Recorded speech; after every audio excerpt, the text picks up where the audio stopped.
Bonjour tout le monde, je suis Lucie et je suis votre spécialiste en reconquête amoureuse. Pour ceux qui ne me connaissent pas, je suis coach et j'ai créé mon site monplancoeur.fr pour aider les couples à se remettre ensemble. Aujourd'hui, grâce à une étude de cas, je vais vous montrer comment récupérer votre ex quand on est homosexuel. Mais avant d'aborder la question du jour, j'aimerais d'abord vous demander à tous de cliquer sur le bouton s'abonner et d'activer la cloche si ce n'est pas encore fait, et de mettre aussi un grand pouce bleu à cette vidéo. Et pour celles et ceux qui me découvrent pour la première fois, vous trouverez juste en dessous de cette vidéo un quiz pour estimer vos chances de reconquérir votre ex. Pour le faire, il vous suffit de cliquer sur le lien qui se trouve en description de cette vidéo. Cela ne vous prendra pas plus de quelques minutes. À présent, voyons ensemble comment récupérer votre ex quand on est homosexuel. En réalité, d'après mon expérience, une stratégie de reconquête amoureuse pour votre ex quand on est homosexuel est la même plus ou moins que pour un couple hétérosexuel. Ce qui compte réellement,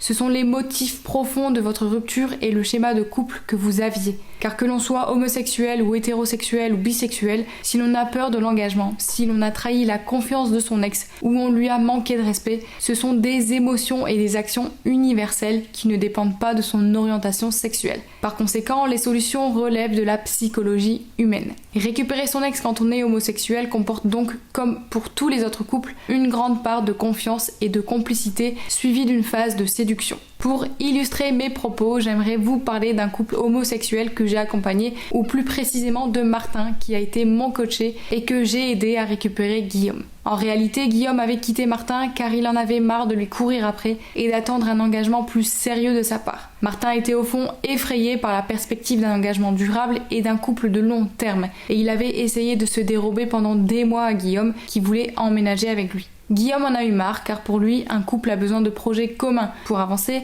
et par conséquent, la situation ne le satisfaisait pas. Sauf que Martin s'est senti acculé et avait le sentiment que Guillaume lui mettait trop la pression. Donc il a fini par trahir Guillaume et Guillaume l'a quitté. Ici, comme vous pouvez le constater par vous-même, ce n'étaient pas les sentiments de Guillaume envers Martin qui faisaient défaut, mais c'était qu'il n'arrivait pas à s'entendre sur une conception commune de ce que devrait être une relation de couple. Guillaume ne s'est pas senti écouté dans ses besoins et respecté dans ses envies, tout comme Martin qui ne s'est pas senti respecté dans son besoin d'indépendance. La première chose que Martin et moi avons donc fait, ça a été de faire en sorte de démontrer à Guillaume que Martin était capable de changer. Cela n'a d'ailleurs pas été simple car Guillaume avait été profondément blessé par son attitude. Mais nous avons mis en place des petits changements durables et progressifs, et ces petits changements ont provoqué en Guillaume la conviction que Martin était capable de se remettre en question et d'évoluer. Cette action a été soulignée par une lettre manuscrite que nous avons rédigée ensemble pour montrer à Guillaume la prise de conscience de Martin et que désormais il était prêt à s'engager pour une véritable relation de couple. L'idée était d'avoir des mots puissants et sincères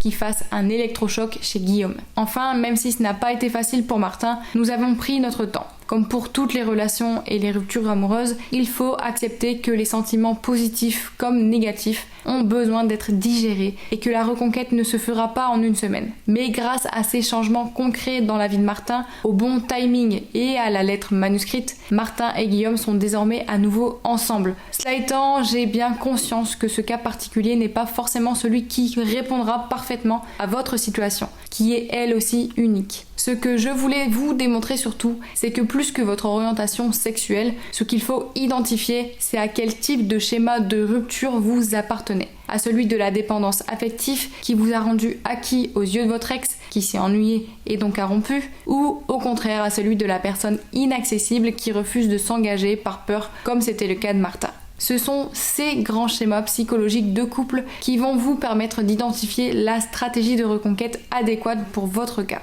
Alors que si vous appliquez sans réfléchir à vous en particulier une soi-disant recette miracle pour reconquérir votre ex que vous aurez trouvé sur internet, cela ne sera pas forcément en adéquation avec les besoins de votre ex, ni même avec les vôtres. C'est pour cela qu'il vous faut une stratégie et une phase de réflexion que j'appelle l'introspection après votre rupture qui vous donnera les bases de votre reconquête amoureuse. D'ailleurs, le quiz que je vous propose en bas de cette vidéo dans la description est également un outil que vous pouvez utiliser pour définir quel genre de reconquête amoureuse vous avez besoin pour récupérer votre ex. En attendant, dites-moi en commentaire si vous vous rapprochez du cas de Martin ou non. Et si cette vidéo vous a plu, je vous rappelle que vous pouvez toujours vous abonner à ma chaîne et cliquer sur le pouce bleu.